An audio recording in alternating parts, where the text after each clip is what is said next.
on this computer. No, I want to record to the cloud. Yes, it is.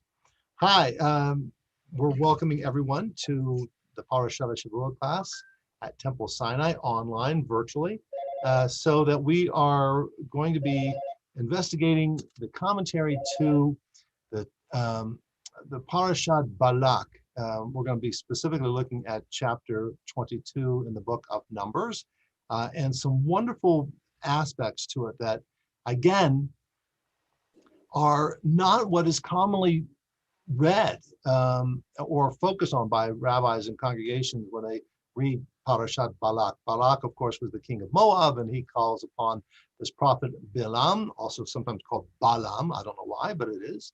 In Hebrew, it's Bilam, and to curse Israel. And it's somewhat comical. It's the one Torah portion with the most comic relief. That being, of course, he's on a she-ass, and his ass can see what he can't see, and he's supposed to be a prophet, and he beats his ass, and unfortunately this poor beast finally opens up her mouth and says, "What are you doing? Why are you beating me? You're supposed to be this great prophet you can't see." So there's comic relief in this Torah portion, and then of course there's this dramatic piece where Balak keeps saying, curse Israel once again, curse Israel at a new altar, and finally Balaam says, "Matovo ohelecha Yaakov mishkanotecha Yisrael." How wonderful are your tents, O Israel, your dwelling places, your tents, O Jacob, your dwelling places, O Israel. So it's a magnificent section, and even the end of the Torah portion is very important. But I want to focus on the very, very, very beginning of the Torah portion, and it's one that doesn't immediately compete with the drama of the talking ass or the recitation of Matovu, which then it became, of course, an important part of our liturgy every morning as we come into the sanctuary. But rather, it does speak to this aspect of anti-Semitism, anti-Israel sentiment that the Torah records by both Midian and the Moabites, and fascinating commentary by not only in the Talmud, but also by those of our commentaries, the Mifarshim in the Middle Ages. So I hope that you find it interesting. I think that you'll find some connection with it, even though it's not that section of this portion that is most commonly looked at. So as we're about to recite, as we're about to look at Torah, let's recite the blessing, Baruch Ata Adonai Eloheinu Melech HaOlam, Asher Kedushanu B'mitzvotav V'tzivanu La'asok B'divrei Torah. Praise are you, Adonai, our God, creator of the universe, who sanctified us with mitzvot, commanded us to engage with words of the Torah. So with that, and I'm going to make this nice and big for everybody. How's that? Does that work? Yeah? Okay, good. So I've got the English translation too. So what I thought I would do, go ahead and unmute if you'd like. What I thought we would do is just read those 11 verses at the very beginning, and then we're going to look at the commentary for them. So could I get someone who would read these first verses of chapter 22 in the book of Numbers in English? In English. Balak, son of Zippor, saw all that Israel had done to the Amorites. Moab was alarmed because that people were so numerous. Moab dreaded the Israelites, and Moab said to the elders of Midian, "Now this horde will lick clean all that is about us, as an ox licks up the grass of the field." Balak, son of Zippor, who was king of Moab at the time, sent messages to Balaam, son of Beor, in Pethor, which is by the Euphrates, in the land of his kinsfolk, to invite him, saying, There is a people that came out of Egypt. It hides the earth from view, and it is settled next to me. Come then, put a curse upon these people for me. Since they're too numerous for me, perhaps I can thus defeat them and drive them out of the land. For I know that he whom you bless is blessed indeed, and he whom you curse is cursed. Okay, just a couple more verses down here. The elders of Moab and the elders of Midian, versed in Divination. Set out. Divination, okay, set out. They came to Balaam and gave him Barak's message. He said to them, spend the night here, and I shall reply to you as the Lord may instruct me. So the Moabite dignitaries stayed with, Balaam. God came to Balaam and said, what do these people want of you? Balaam said to God, Balak, son of Zippor, king of Moab, sent me this message. Here is a people that came out of Egypt and hides the earth from view. Come now and curse them for me. Perhaps I can engage them in battle and drive them off. But God said to Balaam, do not go with them. You must not curse that people. For they are blessed. Okay, so that's the setting that we have. Balak, the king of Moab, is seeing the children of Israel. Now, we're in the 40th year after the Exodus, so a lot has transpired and a lot has passed. And the people of Canaan and that surrounding territory are seeing that this mass of Israelites are coming closer and closer. Perhaps they had thought that they would be wiped out by now by one tribe or the other. Maybe the Amalekim would have wiped them out, but that was not the case. They keep facing one foe after the other and coming out okay, coming out victorious. And now they are coming close to the land of Moab, the land of Midian, and they just skirted, as we had last week's Torah portion, Edom, and the Edomites said, don't come through here, but you can go around. And so he sees the Israelites coming back to their homeland, but they don't want them to come back to their homeland. He said, well, this may have been the time, the place where Abraham and Isaac and Jacob and Sarah, Rebecca, Rachel, and Leah grew, but that's not what I want. I want this territory to be for me. And just as an ox would look around all the territory that it sees, I'm afraid that if the Israelites come back to their home, that will impinge on our destiny. And so what does he do? He wants him to put a curse on. He wants him to put a curse. Right. Now, imagine that now. There's military ways of confronting a people, right? And we've seen that on a number of occasions so far in this portion, and as the children of Israel are going closer. And indeed, once we see when Joshua takes the reins and brings the people into the promised land, there are going to be many military confrontations. But Balak asked Balaam to do something else, and that is not to attack them or prepare for them necessarily militarily, but to use a curse. What's the significance of that in your mind? Well, that he's afraid of confronting them militarily.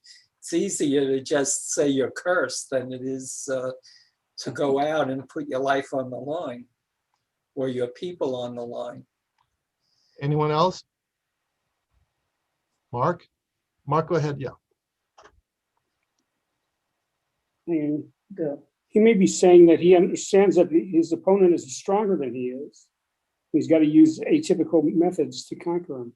I love it. That's very good. Hey, they're way too numerous. We're not going to be able to defeat them. Look who they've already defeated, the Amalekim and etc. They've defeated Og of Sichon and others, these other mighty people, and we don't stand a chance. So we're going to do something else. So what's a curse in our modern understanding, the 21st century? It's getting God to interact for you. Okay, well, we have that. Someone puts a curse on another person by calling on God or a deity to bring some kind of mystical voodoo on someone, right? Right. What's another way that we can curse another person? And immobilize them.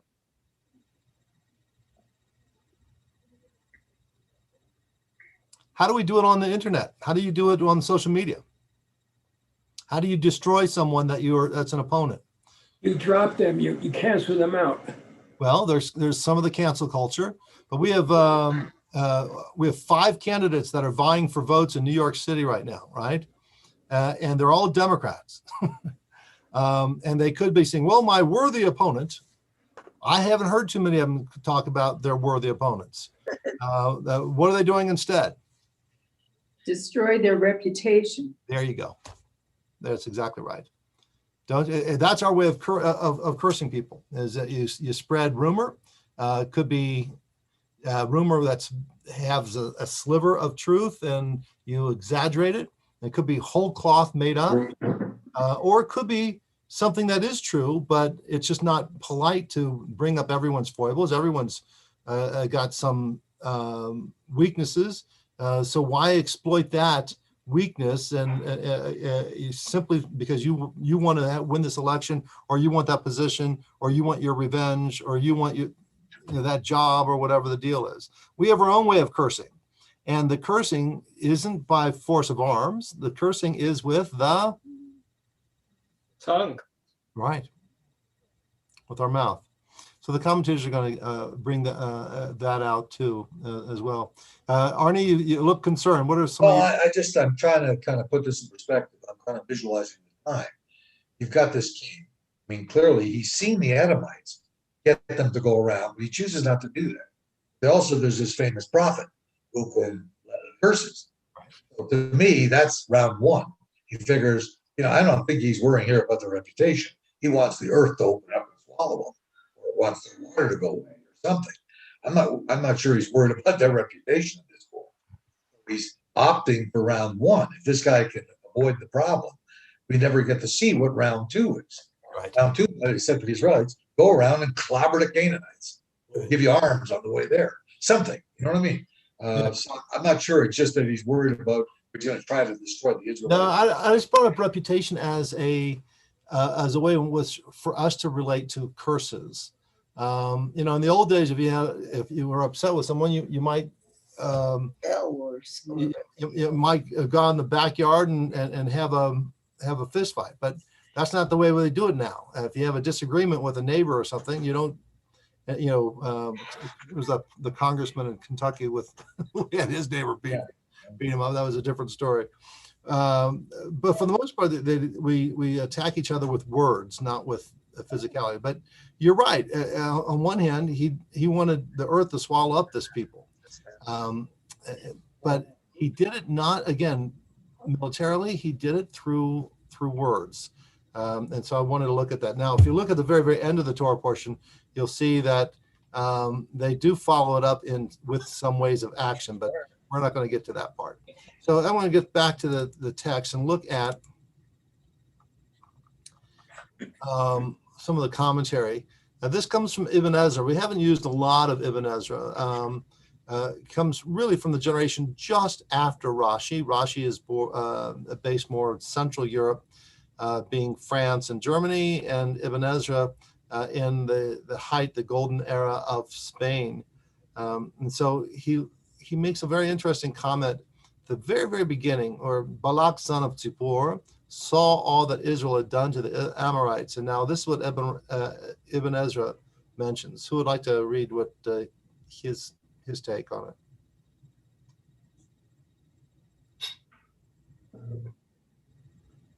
Want me to read? Okay. Yeah, go ahead. To the Amorites. Okay, first of all, I've ever been Mayor Ibn Ezra. He's in Spain. And it's kind of, I guess, 1100. Right. To the Amorites. The lamed prefix to the word Emori. Right. The Lamed. So you see the Lamed right here? I'm going to make it really big. Yeah. So it's the lamed that's prefix to the word Emorite or Emori, right? It's vocalized with the kamatz. And the kamatz is the vowel right under. You see the vowel under it? Yes. La Emori, right? So he's going to make a little teaching on that. Go ahead, where it says its reference. Reference to the famous Amorites Sihon and Og. Og.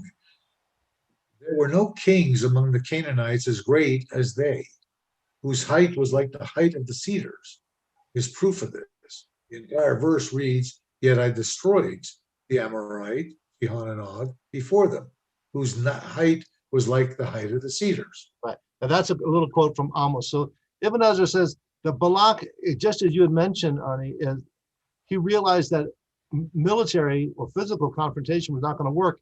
Look who he defeated. He defeated the Amorites, who are led by these giant kings, Sichon and Og. Now here's Rabbeinu Bachya, who's again another full generation afterwards, and he's commenting again on that Balak's son of Zippor saw all the what the Israelites had done to the Amorites. And would you go where it says this Balak right here? This Balak was the king of Moab. As the Torah reveals almost immediately, why did the Torah describe his kingship in such a peculiar fashion? He was a king over the Moabites at the time. Why did it not simply write, Balak, king of Moab, saw what the Israelites had done, etc.? Perhaps the Torah wanted to contrast the attitude of Sihon and Og to the Israelites to that of Balak. The former had been full of self-confidence, arrogance, not so Balak.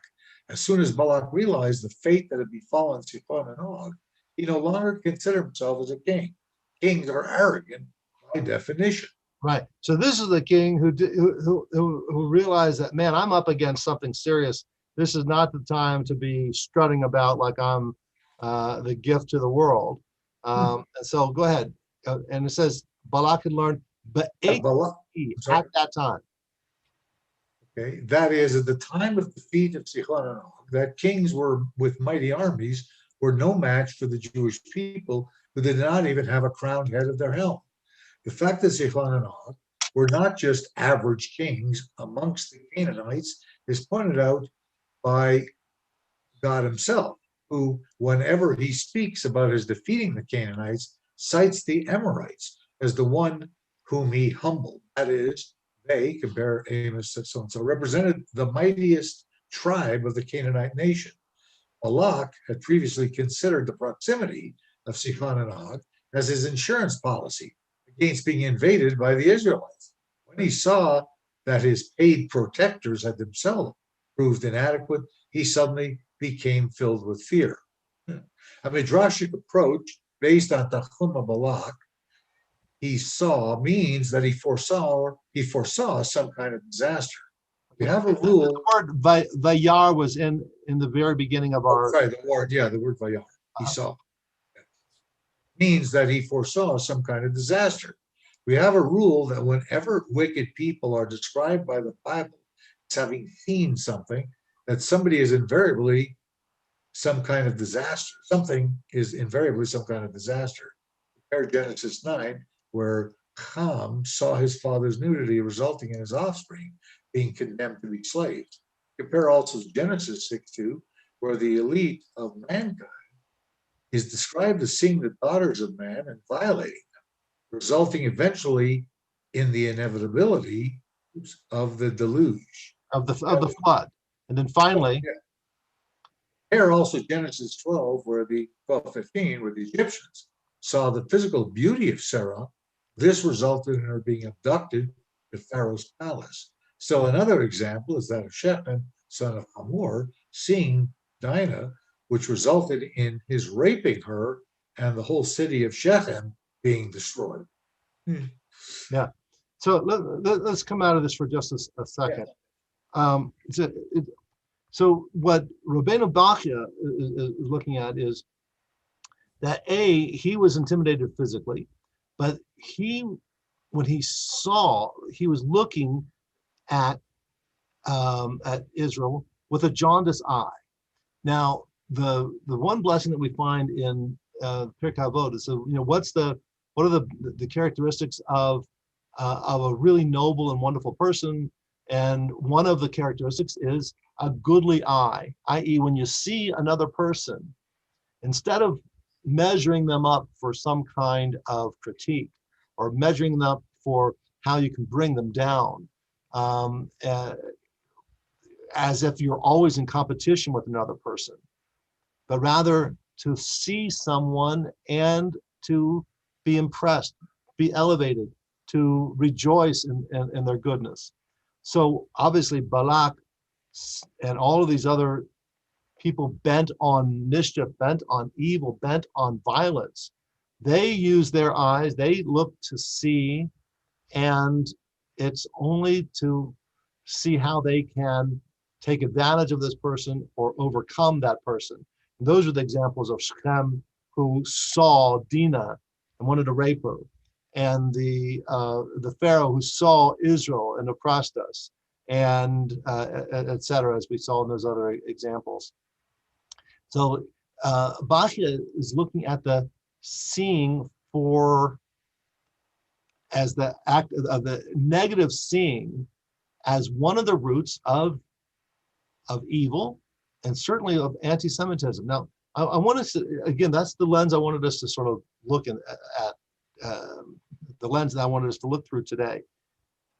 Because why am I not looking, are we not studying about the talking ass or the Matovu or some of the other passages in this Torah portion that are magnificent? I think we're in a time of great anti-Semitism, and we all know that. The ADL is saying, gosh, these rates are sky high, and 70 some years after the Holocaust, that we're still fighting this? What's the deal? And so then I get these questions, people asking, so why is anti-Semitism so persistent? And of course, I answer that, well, that's because we are focused on those issues that affect us. If you are a Native American, you're not worried about anti-Semitism. You're worried about the prejudice against you. If you're African American, you're not worried about anti-Semitism. You're worried about the racism and bigotry that you're facing. If you're a man or woman who is gay or lesbian or transsexual, you're not overwhelmed with anti-Semitism. You're thinking at the craziness that you have to deal with the prejudice in society. Asian Americans are not worried about anti-Semitism. So each group focuses on its own battles. We're Jews, so we think about anti-Semitism to a degree, but we also know that it goes beyond just an ethnic piece. Go ahead, Alan, and then Jerry. Alan, you go ahead and unmute. You want me to unmute? Unmute? So talk. Yes. You had your hand raised. Now you muted again, Alan. I'm sorry, that was by mistake. Okay. Jerry, did you want to share? Yeah, the Jews are concerned about anti-Semitism, but the Jews, leastways modern speaking, are always concerned about racism and anti-Indian and whatever prejudice that there is in the world. The Jew takes that on themselves, and I find it's not quite reciprocated by other groups. Yeah, and that is most certainly the truth. The ADL is not focused just on anti-Semitism. It's also on the forefront of battling bigotry and racism of all sorts. We don't find that in the other groups that we come to the aid of, and that's a shame. And that gets people to say, well, what is it then about the Jews? And also, in the modern era, and we're talking about in the 20th century, for goodness sakes, there was no more slavery in the 20th century, and we've had growing rights for just about every group, and yet there's still anti-Semitism on a high level in the 21st century. Where is that coming from? And maybe Rabbi Bachia was saying it's the seeing. So when I see someone, right, who's different than me, I can either say, wow, how wonderful, right? Or I can say how odd and how um, Different. how different and how threatening. And also when I see someone who seems to have a blessing, I might might be jealous of that, right? To see someone with a jealous eye. I know Rabbi Zucker is on here as well. At some point, David, you can weigh in as well. So let's get back to, again, I'm looking at what Bashi was right at the time of Spain where Jews were still flourishing, but yet he still saw, and he experienced in his life, where Jews certainly were not given equal rights under Muslim-dominated Spain. We had a better life than we did in other places, but Rashi and Ibn Ezra in Spain, and Rabbeinu Bachia in Central Europe, they all experienced it, and they're trying to wrestle with it too. What is it? And Bachia's point was, it's what others are seeing, and they're seeing not for the positive, they're seeing for the negative. Let's get back to our text. Here's the third verse. Moab was alarmed because the people were so numerous. Moab was overcome with dread from the Israelites. So there's two words here that they're going to work on. One is the Yagar, it's at the very beginning, which here is alarm, but also is to be afraid. And finally, the Yakots, which is right here. I'm going to try to make it folded, which is even greater than just fear. So Ibn Ezra, again from Spain, is going to parse this for us a little bit. Do I have someone who would be kind enough to read this passage? Oh, I'll go ahead and read it. And Moab was sore afraid. Vayagor means that he was afraid. And it makes reference then to a passage that's similar in the book of Job, where Guru, also from the Yagar root. So he's trying to understand what this meant, the Yagar Moab, that he was afraid. And now he's going to compare that to that verb later on, that he was overcome with dread. The Yakat has the same meaning as a similarly spelled word whose letters are inverted. The Nid Kitna, let us go up against Judah and vex it. This is in Isaiah. Na'ala b'Yehuda, the Arameans said, along with Ephraim, the son of Ramah, we have plotted against you, saying, we will march against Judah, invade it, and conquer it. So there's the act of Moab here was both fear, but also was an act of preparation for attacking the Israelites. So now we're to this fourth and fifth verses, where Moab said to the elders of Midian, now this horde will lick clean all that is about us as an ox licks up the grass of the field. Balak, son of Zippor, who was the king of Moab at the time, sent messengers to Balaam, son of Beor of Pedor, which is in Euphrates, that's modern day Iraq, in the land of his kinsfolk, to invite him, saying, there is a people that came out of Egypt that hides the earth from you, is settled next to me. Now, this detail about Balaam, who's not only the son of Beor, but also that he's from Pithor and that he's from the Euphrates. Again, the commentators, what's the significance of all of this? And this is what Rashi had to say. Who'd read a little bit from Rashi? Moab, let's see. Rabbi Shlomo ben Yatzik, France and Germany, to the elders of Midian. But did not these, Moab and Midian, always hate one another, just as stated in Genesis, who had smitten Midian in the country of Moab, from which it is evident that Midian had come against Moab in war. But out of fear of Israel, they now made peace between themselves. Right. So Rashi is wondering, well, wait a minute, the Midianites and the Moabites, they've always been fighting. So how come they are now cooperating? Because they have a common enemy. And go ahead and continue, Laura, if you would, from Tanhuma. So Moab said unto the elders of Midian, what is the relevance of mentioning the elders of Midian here? It is simply that they saw Israel conquering in a way that was not customary for conquerors. They said their leader, Moses, was raised in Midian. Let us learn through them what his character is like.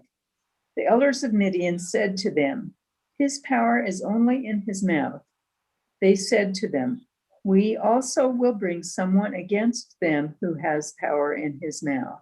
Yeah, so I think the midrash I thought was awesome. Again, so what's Israel's power? To this day, we might say, oh, modern Israel has some military power, but what? Um,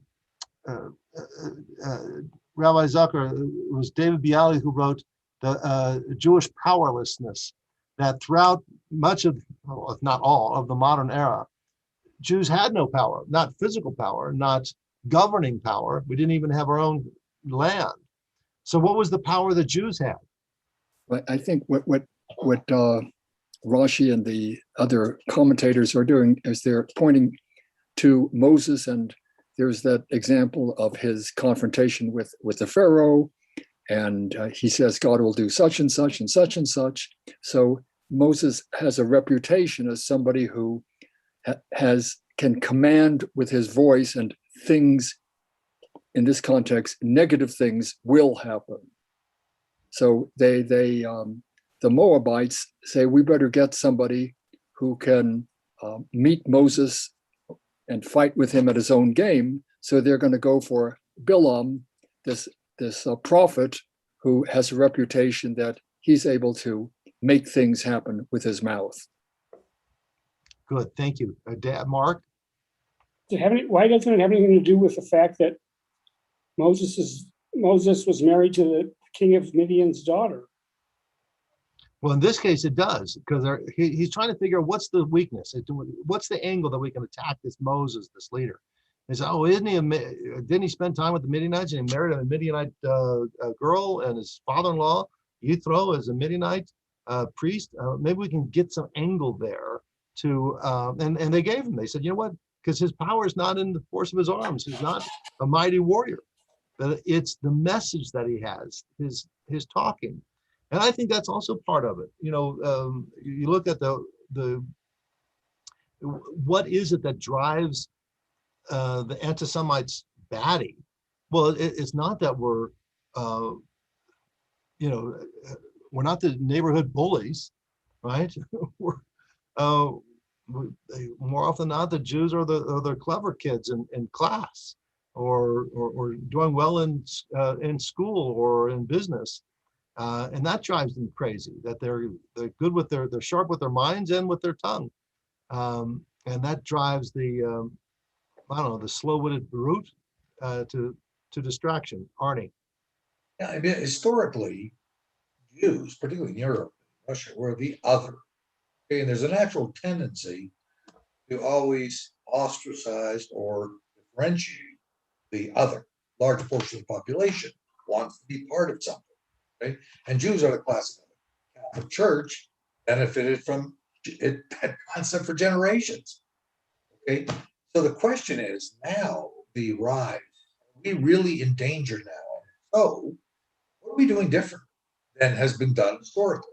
I mean, if you think about it, being the good Jew has never worked. Being the hidden Jew has never worked. Being the community Jew has never worked. So the question is, when does that surface and how does one counter it? It only gains strength in time of crisis, because the vast majority of people couldn't give a damn. They want to continue their lives and it's good. So you got this small disgruntled group. Now add crisis to it, and suddenly you got to have someone to blame. The other is always there. What saved us at the moment through this whole pandemic, Trump did us kind of a favor, because it was the China virus. Well, I can't blame the Jews like they did during the Black Plague. Those Mexican rapists, druggists coming across the border in masses. You see what I'm saying? And unfortunately, I don't believe that any of the ones before will ever work. The only way you'll ever counter this is in the time of crisis, still counting on the majority of people, not really wanting to put anything at risk. They'll capitalize, not at risk, is strength. And That means that no, it is unacceptable and we will defend ourselves. And I think that that's kind of what Israel's about. That's why we gain strength from the way Israel responds. I think Jews are looked at differently now. They associate us with Israel, but they also associate us with a group that took on 20 Arab nations. Right. You know what I mean? So it's not this weak little group that you can always punch around at the time of crisis. But yeah, I mean, right now, the pandemic wasn't enough of a crisis yet. God forbid we have a depression or something like that. Then we can really test it. And we're doing squat to prepare for that. Yeah. The ADL, I'm not sure what the ADL does. Can anybody tell me what they've ever seen them do in a proactive setting that might be changing anything other than keep alarming us every day with swastikas on gravestones? Well, Send your check. I mean, I'm totally just enamored with it. no, I'm glad to share with you because I'm proudly on their board and have been for decades and decades. They are proactive. First of all, they establish important relations with law enforcement, including the police and the FBI, to track not only Klansmen and racists and bigots and the neo-Nazis, et cetera. I mean, to track them online, to track their movements, to track where they are. And they share information back and forth so that when they find that there's a group of neo-Nazis, for instance, that are meeting in some place in Colorado, they will share that with the FBI. And the reverse is also true. The FBI and the police will also inform the ADL, who then send messages to us. Janet Bernitzky, who's on the line, who knows from decades we would get alerts, and sometimes with photographs. Who are these people? What should I be watching out for?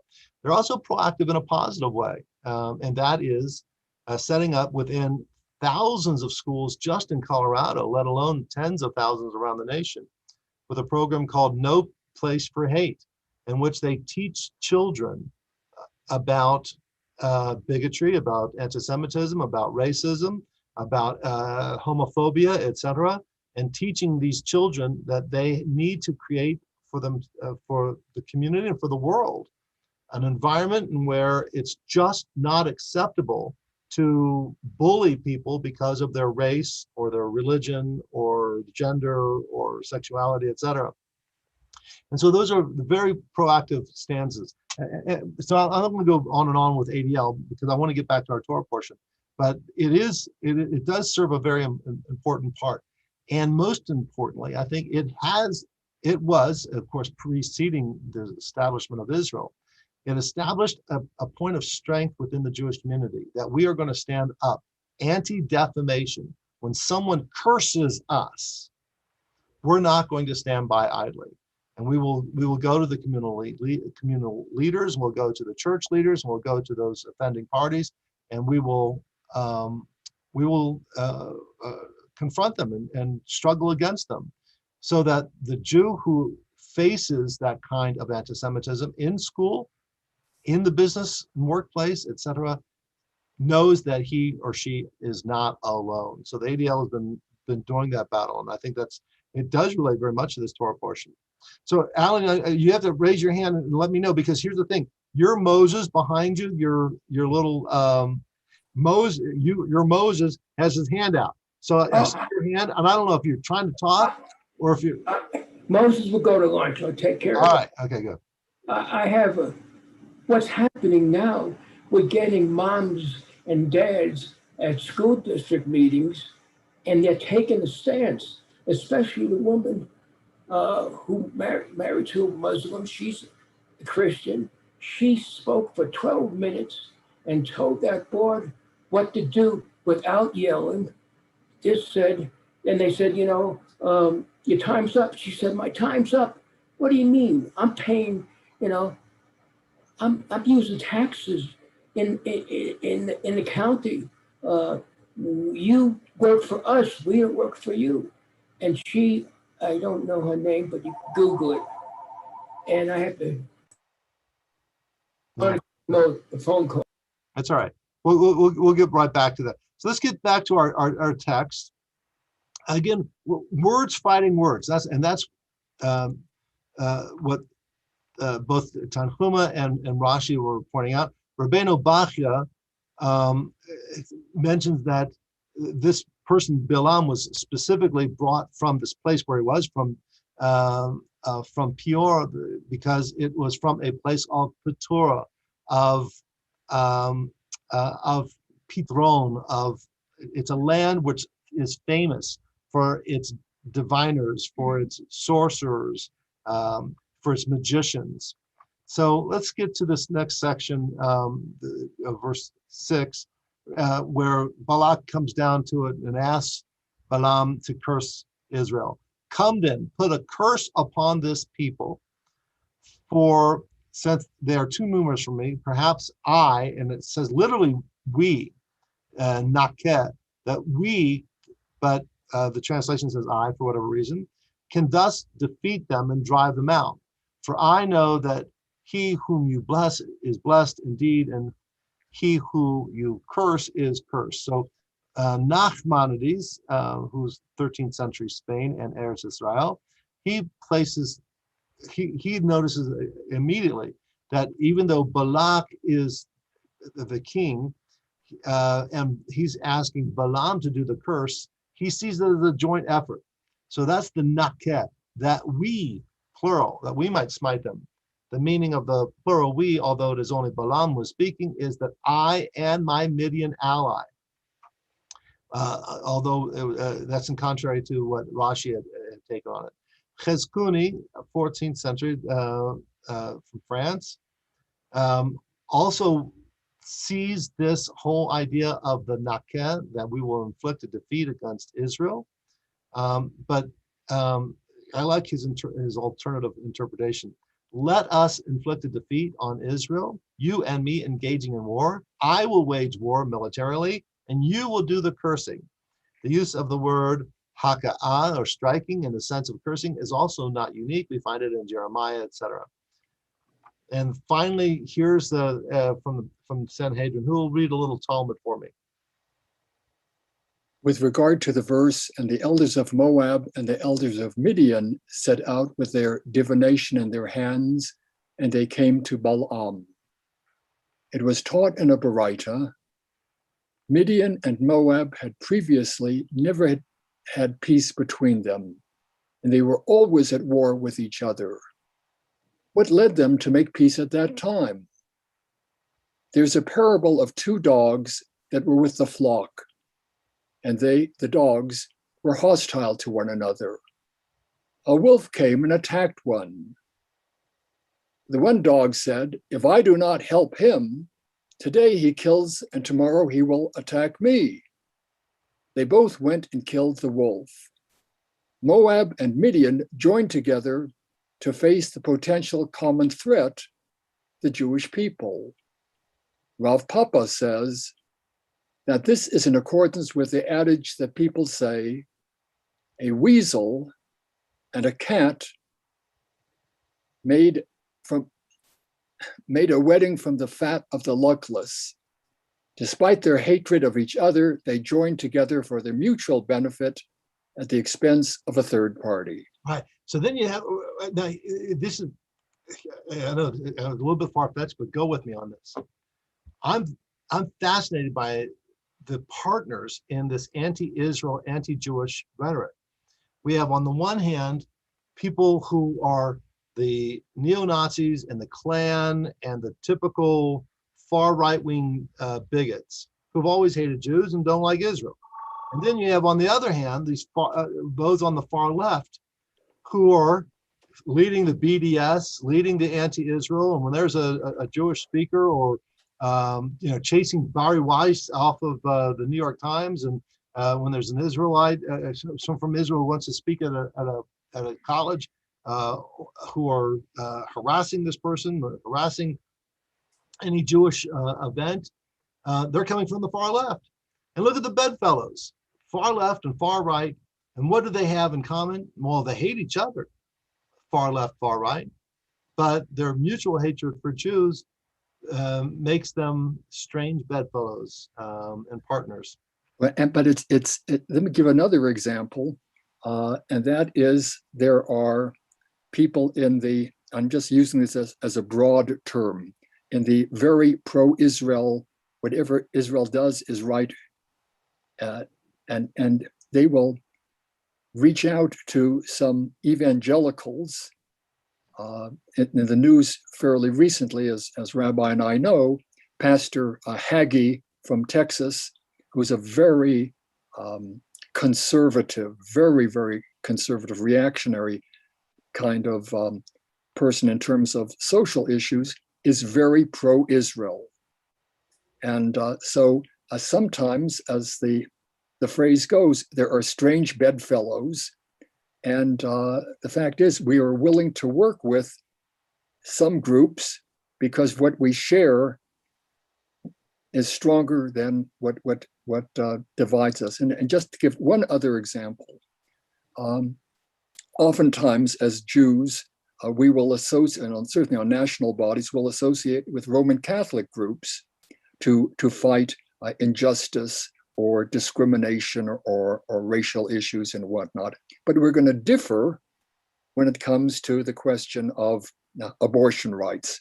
So politics making strange bedfellows is not a new phenomenon, as Rabbi's pointing out. Right.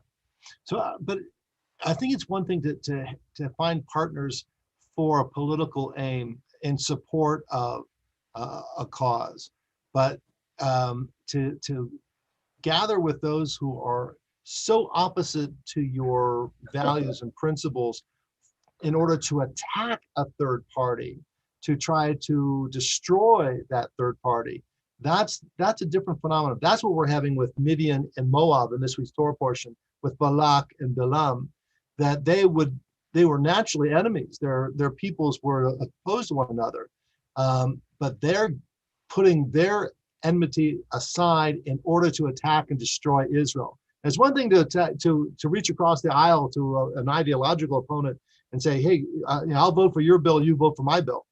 But these are strange bedfellows who are in cahoots in order to destroy. And we find that in our Jewish history throughout, that anti-Semites will put aside their individual issues with one another in order to. But the fact of the matter is that we do the same thing, and we're willing to put aside. But not to destroy another people. Who do we destroy? No, well, if we look at this context, Israel is coming, and Moab takes a look at these Israelites and worries that Israel is going to attack Moab. So it gets very defensive. Instead of negotiating and allowing the Israelites just to pass, they take a very negative view, and therefore they reach out to get somebody else on their side. But all I'm saying is that we join together. I mean, not to push the analogy too hard, but Israel, I suspect, would team up with Saudi Arabia against Iran. So, I mean, it's sometimes politics make strange bedfellows, and we're no different.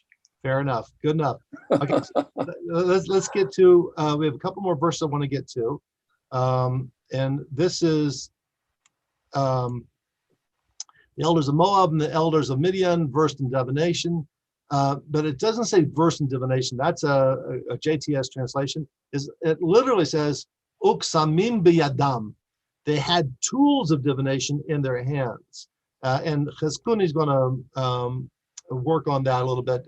So what the heck were those tools? Which, by the way, again, gets us to the point where if you just look at the translation, you're going to always miss something, and a great deal in the Torah. So who would like to read from Cheskuni, 14th century France? I will. Thank you. Okay, with the tools of divination in their hands, the tools were the books of instructions on the subject as explained by Rashi. This is also how Jerusalem Targum understands this phrase. We find a parallel of this even in our time. Sorcerers and They utter curses by sticking needles into dolls, symbolizing the party to be cursed. An alternative interpretation to Balak's emissaries look financial rewards with them to pay Balaamim for the use of their instruments and used in sorcery. Right. So what did these emissaries take? They either took books of the dirty tricks, right, or they took payment for Balaam, so I thought, because Kuni relating it to the people who would curse others by putting pins and dolls is one that would get to you. Anyway, so Balaam says, "Spend the night here. I shall reply to you as Lord may instruct me." So the Moabite dignitary stayed with Balaam, and God came to Balaam and said, "What do these people want of you?" Now, of course, God is God. God knows exactly why these people came. And he just wants to give Balaam, this prophet, this Midianite prophet, an opportunity to come clean, right? So Rashi says that the question that God is asking is intended to delude him, i.e., he knows what Balaam is going to say, but he wants to give Balaam the chance to respond. It seems that then that there are times when everything is not, so Balaam then takes it just the opposite. Instead of thinking, oh, God knows what I'm about to say, and so I better come clean. Instead, he says, because he's arrogant, I suppose, oh, God doesn't really know everything. Since God doesn't know everything, I can try to trick God. I'm going to lie to God. So Janet, go ahead and where it says, and indeed Balaam thereupon said, "It seems then there are times when everything is not manifest to God. God's knowledge is not always alike. I, Balaam, will select a time when I can curse and when God will not observe it." Right, so you can get away with it, and Sephorno sort of plays on that same little piece.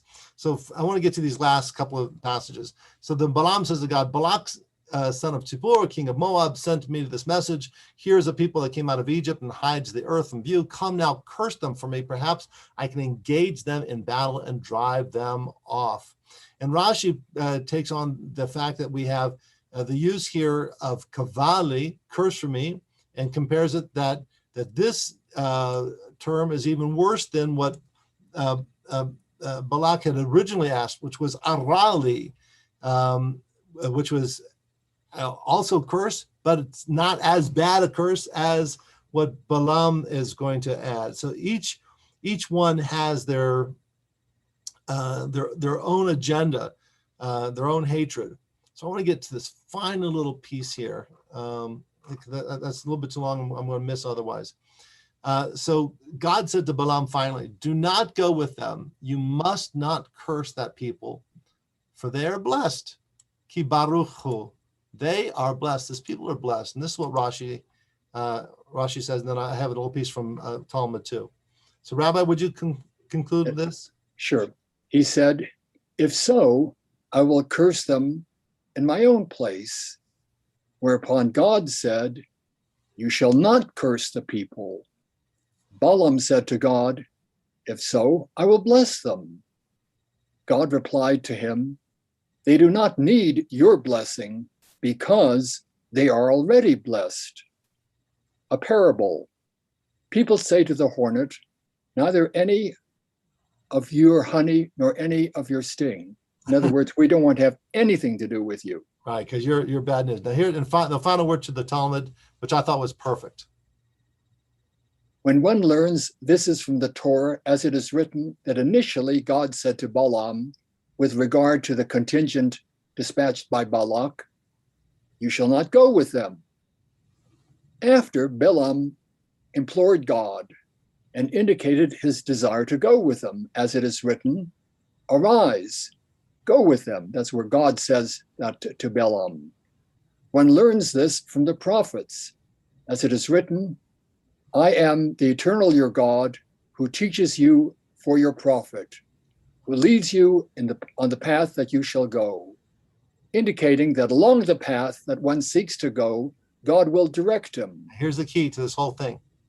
One learns this from the writings, as it is written, "If one sees the cynics, he will cause him to join the cynics, but to the humble, God will give grace, indicating that if one chooses cynicism, God will direct him there. And if somebody opts for humility, God will grant him grace. Wonderful. So I thought that was ultimately, it's not that anti-Semitism or bigotry or racism or homophobia is caused by God. It's not the way of nature. It's something internal. And Balaam cannot say, oh, God caused me to do this. Rather, his desire is what to curse is what drove him. And so I thought at the very end, we have to look inward to say, wait a minute, what is it that causes me to have these some feelings of racism or feelings of bigotry or feelings of intolerance? I can't blame that on nature. I have to look inside, and I have the ability to control it. And again, it's what if one seeks the cynics, if I seek to join those who are filled with,